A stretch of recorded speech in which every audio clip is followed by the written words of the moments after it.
pathology. Patho means diseases. Is the study of disease. Patho is disease. Logy is the study of diseases. Patho means disease and logy means study. Therefore, pathology is a scientific study of disease. So, what is disease? Let's see what is disease now. It is defined as an abnormal variation. Okay, this is an abnormal, from normal to abnormal changes that has been taking place. So this is an abnormal variation in the structure or function of any part of the body. It can be any part. It can be liver. It can be intestine. Any part in that sense. So pathology gives explanations of a disease. The study of a disease. So it gives an explanation of a disease by studying the following 4 aspects of a disease. So whenever we study a disease, जब भी हम कोई disease पढ़ते हैं, तो हम ये 4 aspects को ध्यान में रखते हैं. So first one is etiology, next is pathogenesis, third is morphological changes, that is changes in the structure of that anatomical part, and functional derangements and clinical significance. Okay? So let's see what is etiology now. Etiology of a disease means the cause of a disease. कि वो disease की वजह क्या है? What is the cause? Whether it is an infectious agent or environmental factors. What is the cause? The cause of a disease is known, and the cause of a disease is known. It is called primary etiology. अगर हमें उसकी वजह, disease की वजह पता चल जाती है, then we call it as primary etiology. If the cause of the disease is unknown, है ना? अगर हमें cause नहीं पता, then what we say? Idiopathic. Okay? So there are 2 major classes of etiological factors. Of causes 2 kinds के हो सकते हैं. या तो वो genetically acquired है, या फिर वो इसके बाद जो है वो acquired हो सकते हैं. या तो वो genetically inherit हुए हैं diseases, या फिर वो बाद में acquired हुए. So coming to the pathogenesis. Pathogenesis means the mechanisms through which the cause operates to produce a pathological and clinical manifestation. Pathogenesis का मतलब ये है कि अगर वो cause यानी कि वो जो वजह है, may be an infectious agent, अगर वो अंदर आ चुका है किसी भी anatomical part पे, तो वो क्या affect करेगा इस part के ऊपर? How does it change from the normal to the abnormal? है ना? So that process यहाँ पे जो हम देखेंगे that is known as pathogenesis, and the pathogenetic mechanisms will take place in the latent or incubation period, है ना? तो एक कोई भी organism जब body के अंदर enter होता है, तो उसके लिए एक incubation period चाहिए होता है ताकि वो divide करे, grow करे और वो capable हो जाए और जगह explore करने के लिए in that particular part. Morphologic changes. Morphologic changes refers to the structural alterations in the cells or tissues that occur following the pathogenic mechanisms. Pathogenetic mechanisms. So morphological changes mean the structural changes that are being taking place in that part, affected part. अगर कोई part affected है, जैसे liver है या lungs है, उसके अंदर organisms setup हो चुके हैं जो उसको damage कर रहे हैं, तो वो कैसे उसमें changes लेकर आते हैं? तो उस changes की वजह से वो जो normal organ था वो अब abnormal हो गए हैं, and later on हम ये भी देखेंगे कि उसके abnormal होने की वजह से उसके functions पर भी उसका असर पड़ता है. Okay?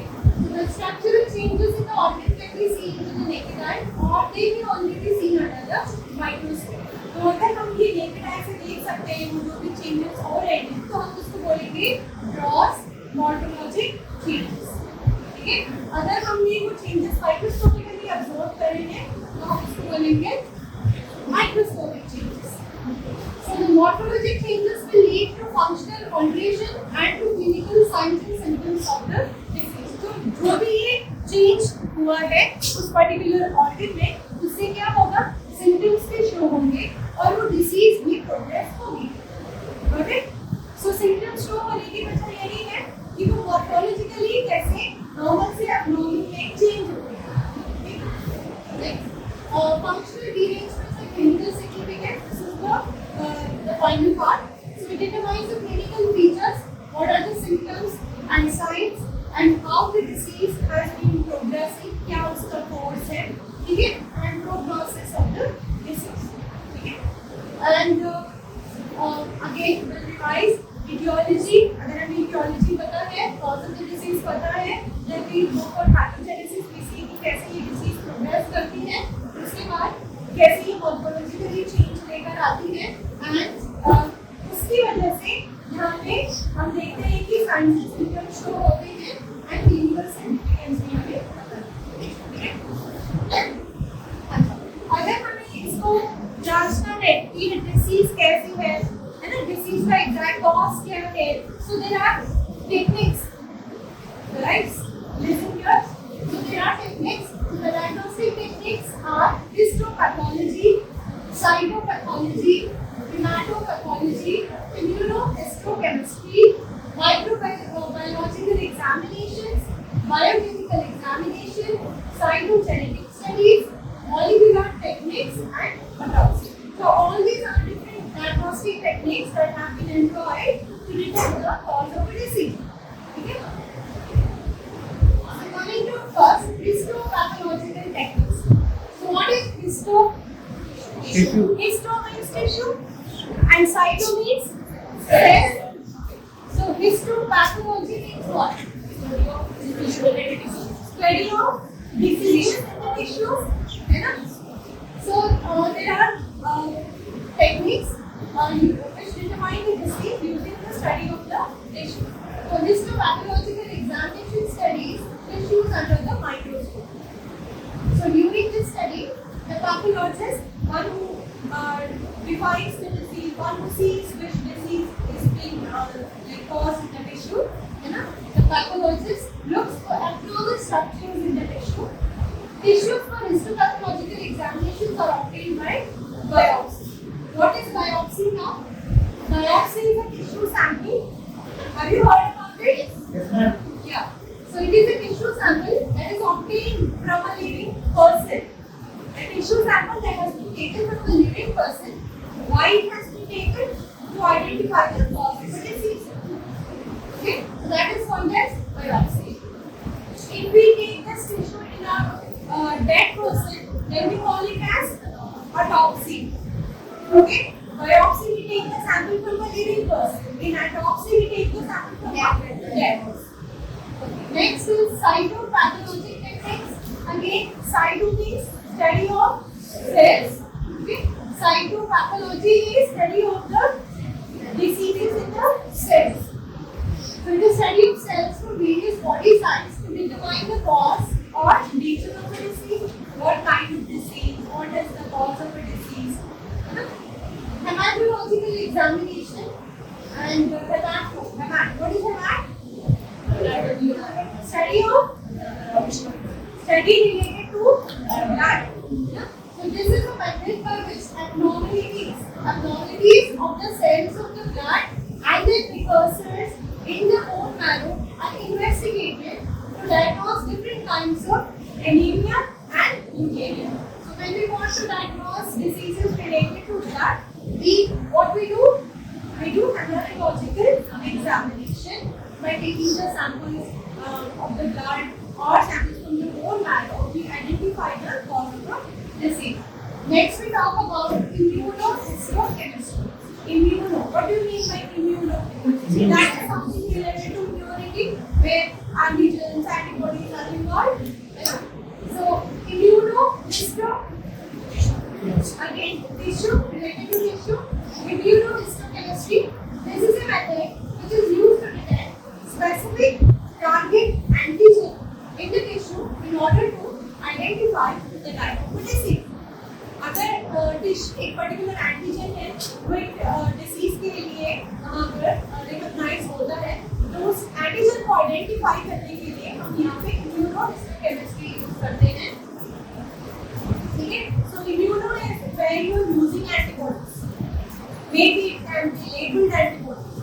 Either it can be labeled with fluorochromes, it can be labeled with radioactive material, it can be labeled with enzymes, anything that can help in identifying the antigen-antibody interactions.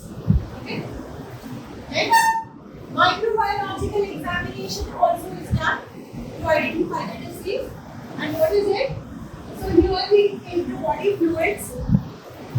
excised tissues of the particular organ, and they are examined by microscopy, or they can be cultured. Like urine culture is done, blood culture is done. Why it is done? To identify the type of microbes that is causing the infection. Serological techniques are also employed by taking the antigen-antibody interactions to identify the microorganisms that is responsible for the disease. Next, we perform biochemical examination. You all have performed it. Do you remember? You had performed urine examination? Yes? So that is one of the examples of biochemical examination. This is the method by which metabolic disturbance that is seen in the body. Normal metabolism चलता है, अगर कोई enzyme नहीं बन पा रहा है तो मेटाबॉलिज्म इंटरप्ट हो जाता है। तो उसकी वजह से क्या होता है, कोई भी मेटाबोलाइट एक्सेस होते हैं वो यूरिन के या ब्लड के थ्रू दिखाई देते हैं। So that has to be investigated. So normal and abnormal compounds in the blood, urine, etc. are investigated like this. Next is clinical genetics. The study of that is also known as cytogenetics. Okay? This is a method in which inherited means that has been obtained from the parents.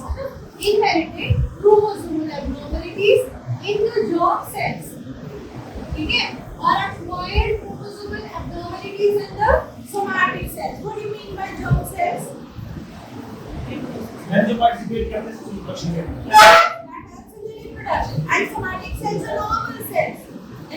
That multiplies by mitosis. So, if at all there are any defects in those chromosomes, they can be identified by cytogenetic studies by the techniques of molecular biology. Next, molecular techniques.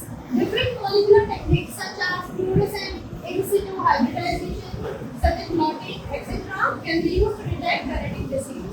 When we want to identify any abnormal chromosome or a disease, identify a particular type of disease, what we have to do molecular analysis, where the DNA is taken, तो DNA लेके उसको जो है हम southern blotting या protein करना है तो western blotting, northern blotting, RNA अगर एग्जामिन करना है तो ब्लॉटिंग टेक्निक्स हम करके उसमें एंटीबॉडीज ऐड करके पर्टिकुलर टारगेट जीन या टारगेट क्रोमोसोम जो भी रेस्पॉन्सिबल है डिसीज के लिए उसको आइडेंटिफाई करते हैं। ठीक है, फिर अगर हमारा कुछ प्रोब या एंटीबॉडी लेवल है तो वो फ्लोरोसेंट टेक्निक से उसको पहचान सकते हैं। ठीक है, so those techniques are employed in the molecular techniques. And I had already discussed about this.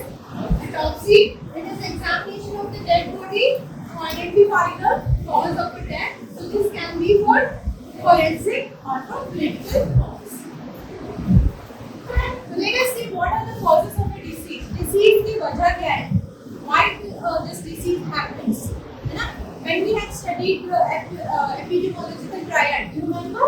We had studied the triad. We had studied the reagents, and the host, and the environment. All the three must be there for causing the disease. है ना? हमने ये पढ़ा था. Now let us see what are the environmental factors that are responsible for the disease. Physical agents, okay, chemicals, nutritional deficiencies, and infections and infestation, immunological factors, psychogenic factors. So all these factors are responsible for the cause of a disease. Can anybody give example of physical agents? What are the physical agents that are responsible for the disease? Yesterday we had discussed, na? UV radiations are responsible for skin cancer. Chemicals, I already told you chemicals जैसे benzene है ना? There are many more chemicals like that which are responsible for causing cancer. है ना? Nutritional deficiencies we had discussed. Either deficiencies or those nutritions are in excess. Both are not good. ठीक है? तो deficient भी नहीं होना चाहिए और ज़्यादा भी नहीं होना चाहिए. ठीक है?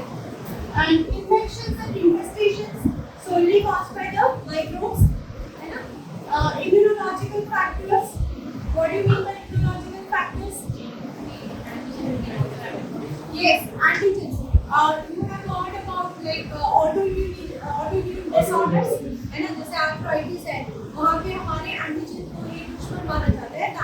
start attacking our own antigens. कुछ ऐसे factors भी generate हो जाते हैं. And psychogenic factors may be the fear of something, so related to the mind, brain. So those factors are also responsible for the cause of a disease. Again, genetic factors. These are hereditary factors that are inherited genetically from the parents. If those genetic factors which are responsible for causing of a disease are present in us, and if they are dominant, then they are capable of causing the disease. Okay. So finally, we'll study again the course of a disease, exposure of a biological agent causes the biological onset of the disease, and then it leads to the clinical onset. Then it can cause permanent damage if not interrupted at any stages. अगर हमने कहीं रोका नहीं इसको, है ना, कहीं भी हमने ट्रीटमेंट नहीं दिया, तो what happens? It will finally lead to death. ठीक है?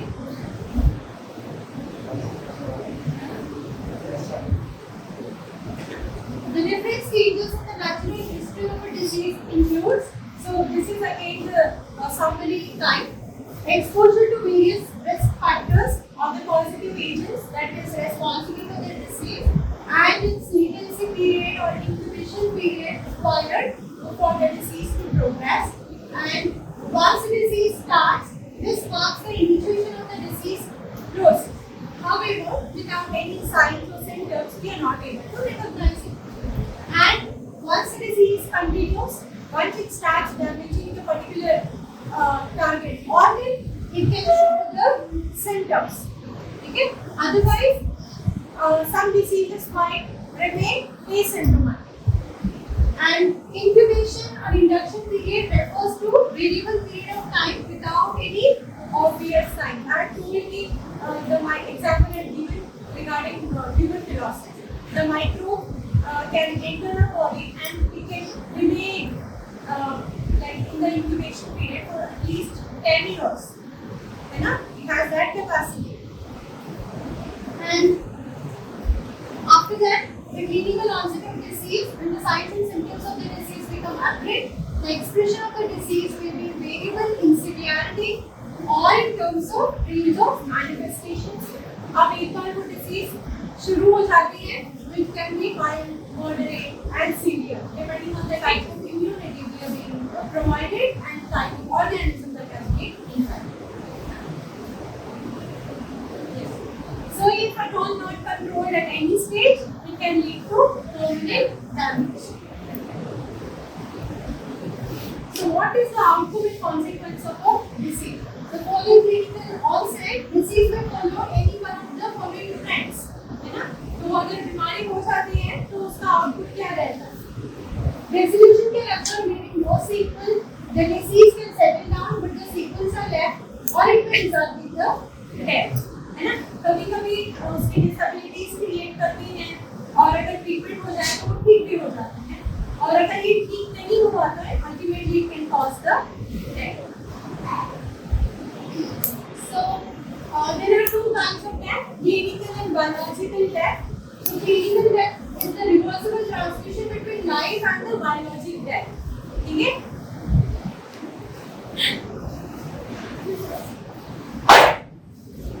So we will talk about clinical and biological death. So clinical death is the part where we can reverse the organs. है ना? अगर कोई organ stop हो रहा है, जैसे heart है, brain है, arrest हो रहा है, तो उसको reverse mode में लेकर आ सकते हैं. So that part is called as clinical death. And if at all it cannot be reversed, है ना? अगर ये reverse नहीं कर सकते, then it is known as biological death. So biological death is a sure sign of death, which sets in after clinical death. यहाँ पे ये जो स्टेज है, ये irreversible स्टेज है. इस स्टेज के बाद हम उसको रिट्रीव नहीं कर सकते. लेकिन क्लिनिकल डेथ में क्या है कि हम उस पर्सन को दोबारा से रिट्रीव करके नॉर्मल में लेकर आ सकते हैं. Once he or she reaches this biological death, then they cannot be treated. It leads to permanent as a death condition that cannot be reversed.